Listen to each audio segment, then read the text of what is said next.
Good morning students. आज हम study करेंगे topic term symbol and electronic spectroscopy. Okay, सबसे पहले क्वेश्चन राइज होता है how to calculate microstate and degeneracy. आपने माइक्रोस्टेट्स और डीजेनरेसी कैसे निकालनी है। सपोज आपको दिया हुआ है क्वेश्चन कि P2 की माइक्रोस्टेट्स या डीजेनरेसी निकालें। ठीक है, तो अब आप इसको कैसे देखेंगे। तो P में जो आपको पता है कितने ऑर्बिटल होते हैं, 3 ऑर्बिटल होते हैं P में। ठीक है, P में 3 ऑर्बिटल कौन कौन से होते हैं बेटा, PX, PY एंड PZ। ठीक है, अब आपके पास P2 है, क्या आपके पास 3 ऑर्बिटल हैं, PX, PY एंड PZ। ठीक है, और I set PZ and PY because Z जो होता है वो 0 होता है, X और Y प्लस माइनस 1 होती हैं। P की वैल्यू क्या होती है बेटा 1, तो 3 ऑर्बिटल हैं तो -1, 0, +1। ठीक है, 0 जो है वो Z की वैल्यू होती है, इसलिए मैंने PZ सेंटर में लिखा है। ओके, अब P में जो है 2 इलेक्ट्रॉन्स हैं, तो अब मैंने ये 2 इलेक्ट्रॉन ड्रॉ कर दिए 1, 2।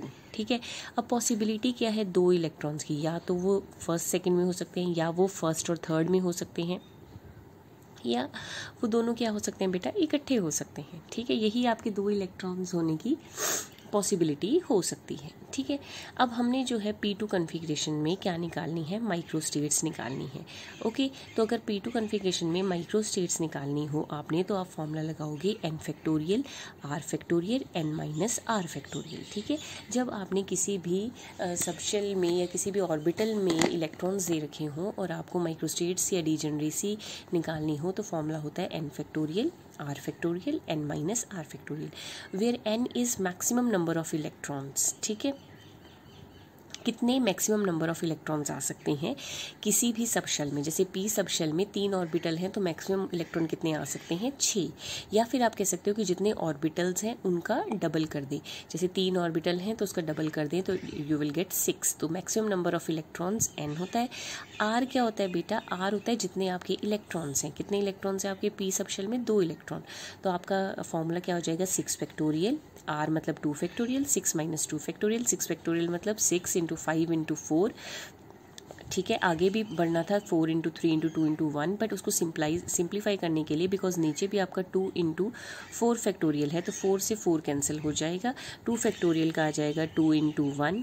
ठीक है, तो वो 1 लिखने की ज़रूरत नहीं है। तो ये 6 into 5 that is 30 divided by 2 it comes out to be 15। तो आपकी टोटल माइक्रोस्टेट्स कितनी हो जाएंगी, 15। तो इस तरह से आप किसी में भी माइक्रोस्टेट्स निकाल सकते हैं। अगर बेटा ये इस तरह से ना हो कि ऐसे होता कि P में 1 इलेक्ट्रॉन है, D में 1 इलेक्ट्रॉन है, P1 D1 में निकालो, तो जब मल्टीप्लिकेशन में होता तो आपने P के लिए लगाना था n factorial r factorial n minus r factorial, इसका formula multiply by again n factorial r factorial n minus r factorial, मतलब एक P के लिए और एक D के लिए। तब आप मल्टीप्लाई कर लेते, आपके पास इजीली आ जाता। तो इस तरह से आप अगर किसी भी सबशेल में इलेक्ट्रॉन्स हैं और उसकी माइक्रोस्टेट्स निकालनी है, तो with the help of this formula you can easily calculate it. Okay, I hope you will understand this easily. Okay, now okay बेटा, नाउ अगर सिर्फ आपको टर्म सिंबल गिवन हो, पहले पिछले क्वेश्चन में क्या था कि आपको इलेक्ट्रॉन्स गिवन थे। नाउ अगर आपको सिर्फ टर्म सिंबल गिवन हो तो माइक्रोस्टेट्स कैसे निकालते हैं, then microstates can be calculated as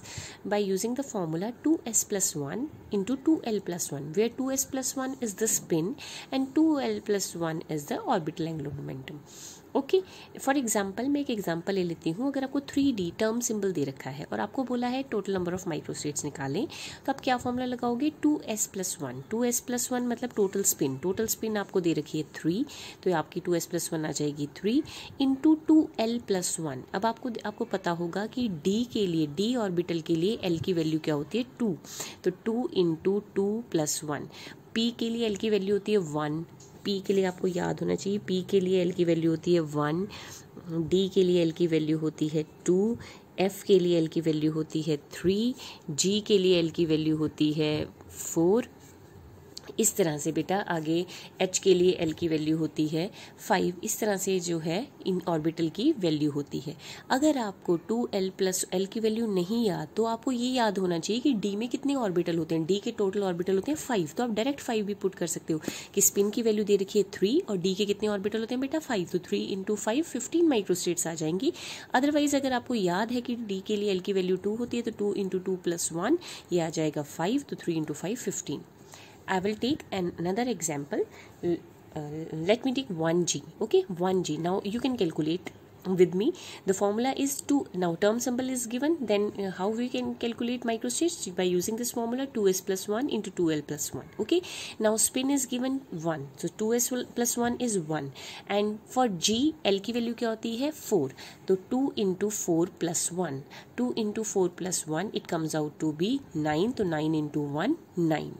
okay, तो आपको रिमेंबर रखना है कि s के लिए l की वैल्यू हो गई आपकी 0, P के लिए L की वैल्यू होगी आपकी 1, D के लिए L की वैल्यू होगी आपकी 2, F के लिए L की वैल्यू होगी आपकी 3 और G के लिए L की वैल्यू होगी आपकी 4. Okay, it's so simple. Otherwise you have to remember the orbitals. Okay, P में कितने ऑर्बिटल्स होते हैं 3, तो 2l plus 1 P के लिए आ जाएगा 3. D में कितने ऑर्बिटल्स होते हैं 5, तो 2l plus 1 D के लिए आ जाएगा 5. G में कितने ऑर्बिटल्स होते हैं आगे आपके 9 आ जाएंगी.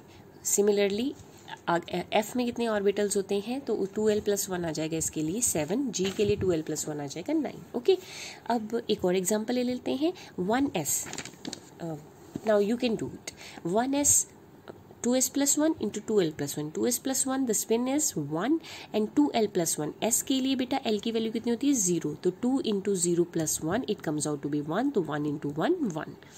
ओके, तो 2l plus 1 क्या आ जाएगा 1.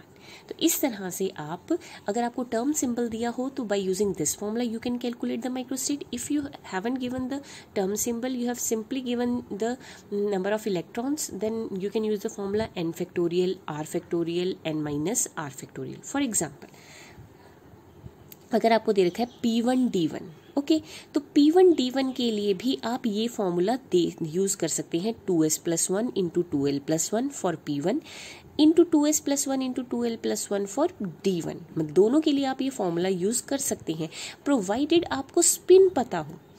बेटा ये फॉर्मूला हम इसके लिए क्यों प्रेफर नहीं करते, 2s plus 1 into 2l plus 1 हम इनके लिए क्यों प्रेफर नहीं करते, क्योंकि आपको स्पिन नहीं गिवन होती. अगर आपको स्पिन गिवन है, सपोज आपको स्पिन दे रखी है 0, स्पिन 0 दे रखी है, तब आप डायरेक्ट इसके लिए भी n फैक्टोरियल वाला फॉर्मूला यूज करने की बजाय आप ये फॉर्मूला यूज कर सकते हैं. अब आपको स्पिन 0 दे रखी है तो आप 2 into 0 फिल कर देंगे, प्लस 1 1 आ जाएगा. 2l plus 1 तो आप लगा ही सकते हैं. P के लिए l की वैल्यू होती है 1 और D के लिए भी स्पिन अगर आपको 0 दे रखी है तो 2 into s की जगह आ गया 0 प्लस 1 और D के लिए l की वैल्यू होती है 2, तो आप सिंपली 15 कैलकुलेट कर सकते हैं.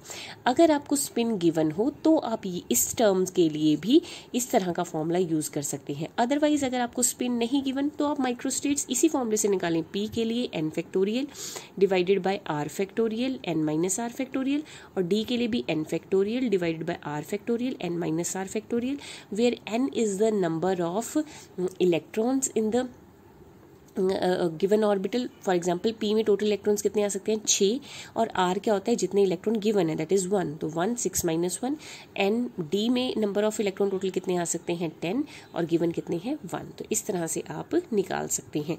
ये 60 आएगी टोटल माइक्रोस्टेट. अगर आपकी स्पिन 0 है तो माइक्रोस्टेट कितनी आएंगी 50. ठीक है, तो अगर आपको ऐसे दे रखो S1 P1, अब इसमें स्पिन नहीं गिवन तो आप प्रेफर करोगे कौन सा फॉर्मूला लगाओगे, n factorial r factorial n minus r factorial into n factorial r factorial n minus r factorial. अगर मैं इसमें स्पिन गिवन दे देती विद स्पिन 1 तो आप सिंपल ये वाला फॉर्मूला भी यूज कर सकते, स्पिन की जगह 1 पुट कर सकते थे. ठीक है बेटा, समझ आ गया. टर्म सिंबल में जो ये 3 होता है ये टोटल स्पिन होती है, 2s plus 1 की वैल्यू दे रखी होती है. ठीक है, ये टोटल स्पिन जो होती है उसकी वैल्यू दे रखी होती है. ठीक है, अब फॉर एग्जांपल मैं आपको टर्म सिंबल ही बता देती हूँ कि जो टर्म सिंबल होता है उसमें ये जो ऊपर वाली साइड लिखा होता है वो टोटल 2s plus 1 होता है. फिर आपकी टर्म होती है D P F, जो भी टर्म है उसको हम L से रिप्रेजेंट करते हैं और फिर उसके पैरों में J होता है. ठीक है, तो इसको अगर आप उसको सिर्फ सिंपल 2s plus 1 और ये L लिख रहे हो तो इसको कहते हैं टर्म या स्पेक्ट्रोस्कोपिक टर्म.